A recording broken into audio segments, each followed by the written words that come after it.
Olá, meu nome é Mariana, sou estudante de filosofia e hoje a gente vai conversar um pouco sobre a obra A Condição Humana da filósofa Hannah Arendt.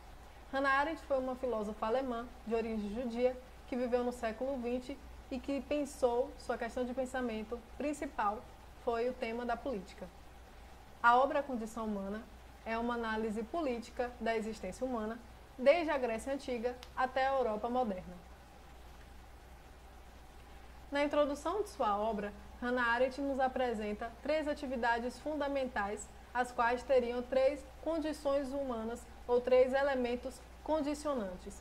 Então, ela já nos apresenta quais seriam as três atividades fundamentais da nossa existência e o que as condiciona. Por exemplo, a atividade do labor tem como elemento condicionante a vida. A atividade do trabalho tem como elemento condicionante a mundanidade. E a atividade da ação tem como elemento condicionante a pluralidade. No nosso vídeo de hoje, eu vou apresentar um pouco como Hannah Arendt analisa a atividade humana da ação, mas para início de conversa, eu vou introduzir o que a Hannah Arendt entende por labor e por trabalho. Bom, já vimos que o elemento condicionante é aquilo que nos condiciona na nossa existência. E se somos condicionados, ou se temos como condição a vida, Hannah Arendt coloca a atividade humana do labor como uma atividade que se refere a essa condição. A atividade humana do labor seria a atividade da subsistência, do nosso processo próprio biológico de tentar de sobreviver e de nos mantermos vivos no mundo.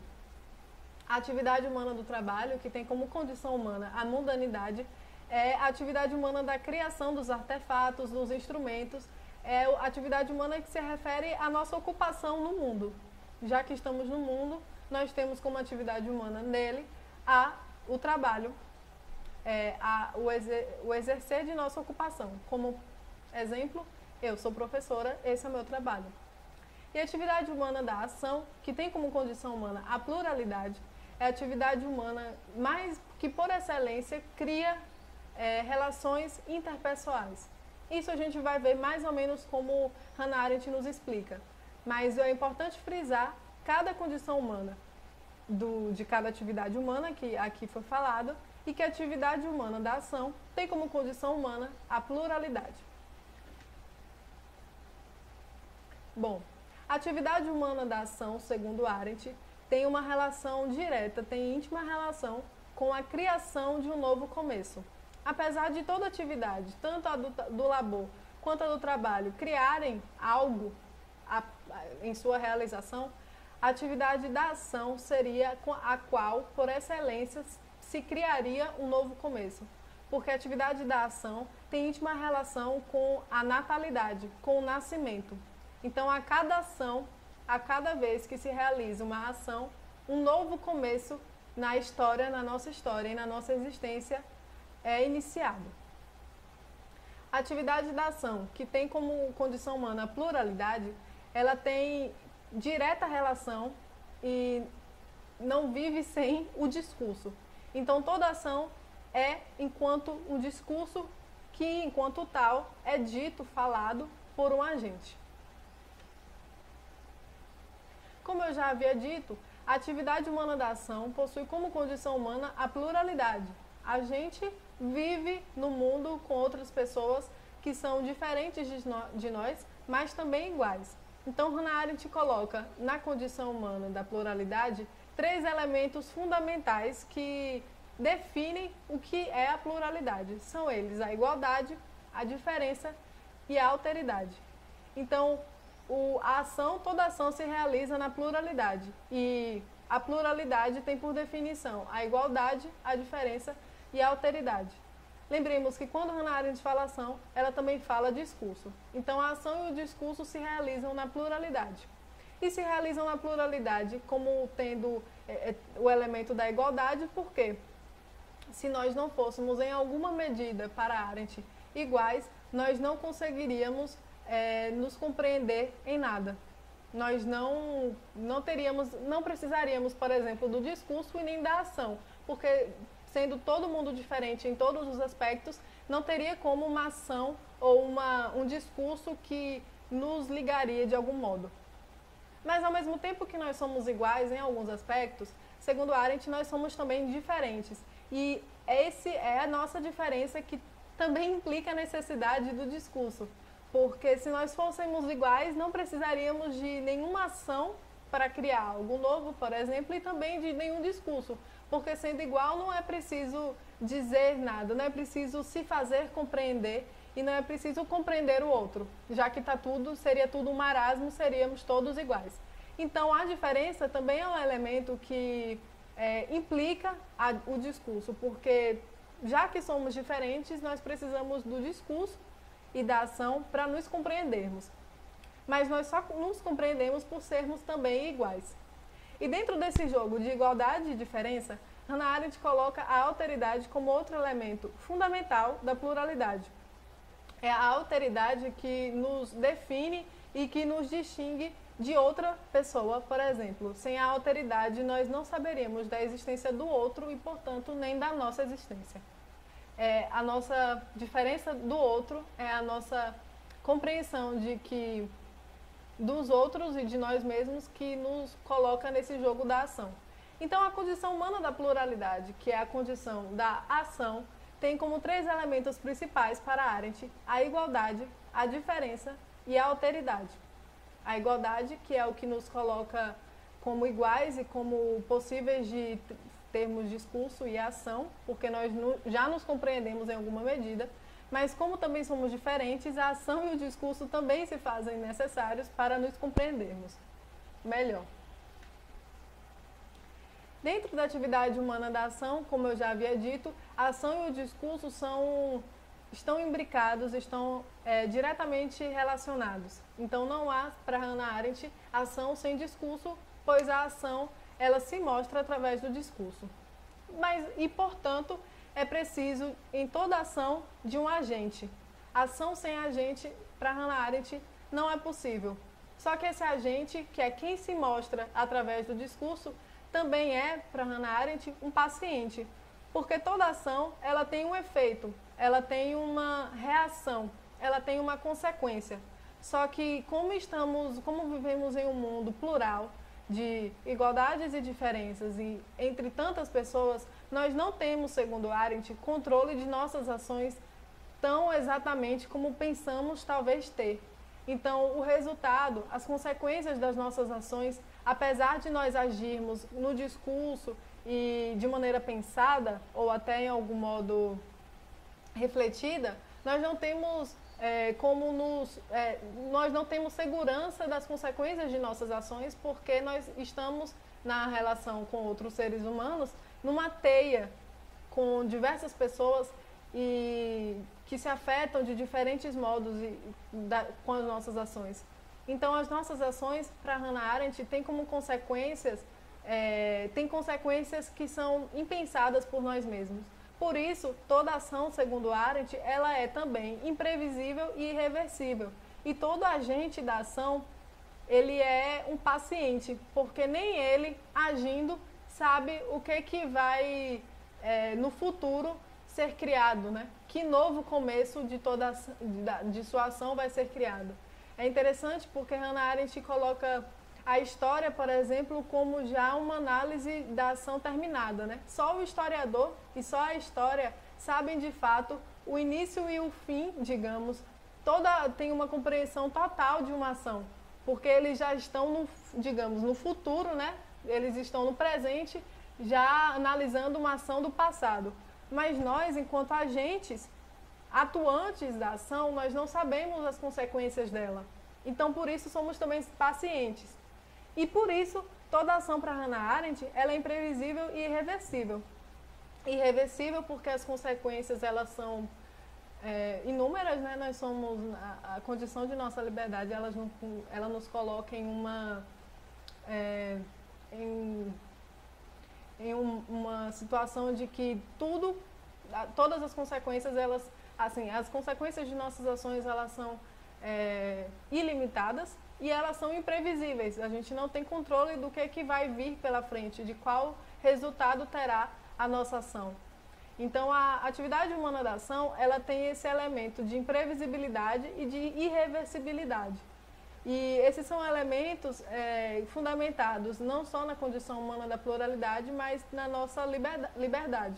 O fato de nós sermos livres implica não sabermos exatamente o que nos espera no futuro e não sabermos o que das nossas ações e o que das ações dos outros vai resultar. Por isso, Hannah Arendt coloca duas condições, duas faculdades que são da própria ação para redimir essa imprevisibilidade e irreversibilidade da mesma. Por exemplo, o labor e o trabalho, que são as outras atividades humanas, possuem também uma atividade ou um meio, um elemento para se redimir. A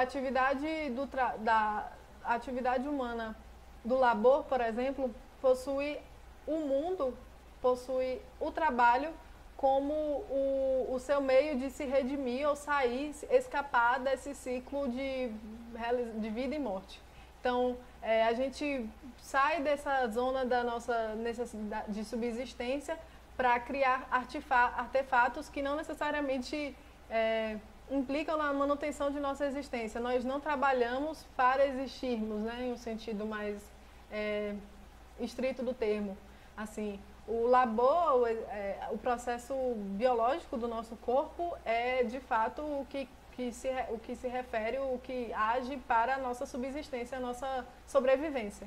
Mas o trabalho, ele já não é mais uma atividade da nossa subsistência, segundo Arendt. Então, o trabalho, ele vem dessa necessidade de nos ocuparmos no mundo. Ao passo que o que significa, o sentido do trabalho, ele é dado pela ação, pelo discurso. Porque se fosse só o trabalho pelo trabalho, nada teria significado, então nós ficaríamos presos nessa concepção manual, nessa concepção de concepção de ferramentas, de criação de ferramentas, mas isso não teria nenhum sentido para nós. Então, a ação e o discurso são os elementos que dão sentido e significado para o nosso trabalho, para a nossa existência no mundo. Mas o que é que salva a ação e o discurso? O que é que nos salva da imprevisibilidade, da irreversibilidade da ação e do discurso? Porque sem isso que salva, nós ficaríamos fadados ao destino da nossa ação, às consequências das nossas ações, sem termos algum controle contra isso. E aí, a Hannah Arendt, ela apresenta dois elementos que são próprios da ação, que funcionam como possibilidade de redimir ou de resolver um pouco, de diminuir um pouco a gravidade da imprevisibilidade e da irreversibilidade da ação. Primeiro é a faculdade da promessa e o segundo elemento é a faculdade do perdão. Bom, a faculdade da promessa, segundo Arendt, é o elemento que nos redime do fato de que a ação é imprevisível.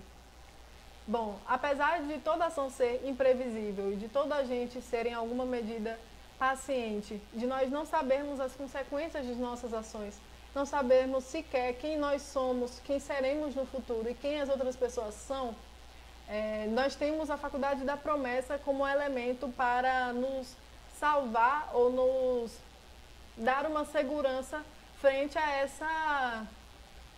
essa condição de onde tudo é possível. Então, a faculdade da promessa para Hannah Arendt, a faculdade com a qual a gente pode resolver um pouco essa imprevisibilidade, porque com a promessa nós damos a palavra a alguém de que mesmo no futuro, apesar das circunstâncias, nós faremos isso, nós estaremos em tal situação, nós ainda seremos tal pessoa. Do mesmo modo, a faculdade da promessa com que a gente acredita que a outra pessoa cumprirá a sua palavra e estará do mesmo modo e pensará a mesma coisa. Então, a faculdade da promessa, o ato de prometer, é aquilo que nos dá segurança às nossas ações. Do mesmo modo, a faculdade do perdão é aquilo que nos dá um pouco de segurança e que nos dá uma possibilidade de reverter alguma ação, por exemplo, nefasta, alguma ação com uma consequência ruim.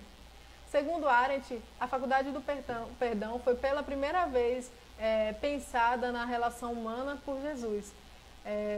Jesus, ao colocar em nós, e não somente em Deus, a possibilidade de perdoar, nos dá a responsabilidade de nossas ações. Porque se nós não pudéssemos perdoar, nós estaríamos fadados, digamos assim, destinados a nos vingarmos ou a reagirmos de maneira impensada e irrefletida a toda ação ruim. É o fato de nós podermos perdoar, essa faculdade do perdão, é o que possibilita a reversão e é o que redime a irreversibilidade. Pois com o perdão você pode reverter uma ação, você pode repensar uma ação com uma consequência ruim, ou você pode perdoar alguém, não só ser perdoado, mas também perdoar alguém que cometeu uma ação ruim, mas que refletiu e repensou, enfim, resolveu reverter.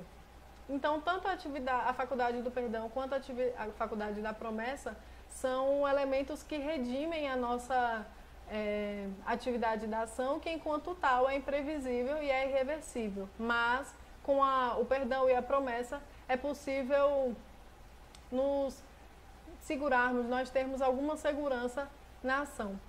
É importante frisar, só para finalizar, que a ação, ela, como a criação de um novo começo, é a atividade humana enquanto tal, que segundo Arendt nos tira ou nos afasta um pouco da nossa condição de humana de labor e de vida, de ciclo biológico, que é da vida para a morte. Então, a cada ação, a cada criação, atividade humana da ação, nós temos a possibilidade e criamos um novo começo. E, segundo Arendt, isso é o que justificaria a nossa existência e nos faria fugir um pouco no fato do ciclo biológico de nascimento e morte, de vida e morte, de termos nascido e que vamos morrer. No meio disso é a ação que nos move, é a ação que cria novas e novas consequências, novos mundos, novas teias de relações. É a atividade humana, para Hannah Arendt, talvez mais fundamental, porque é na ação que se cria um novo começo. Em toda ação, segundo Arendt, se cria um novo começo. Bom, é isso. Nós falamos um pouco sobre o que Hannah Arendt entende como ação, a atividade humana da ação. Espero que vocês tenham entendido e que tenha sido proveitoso esse tempo gasto aqui assistindo esse vídeo. Obrigada.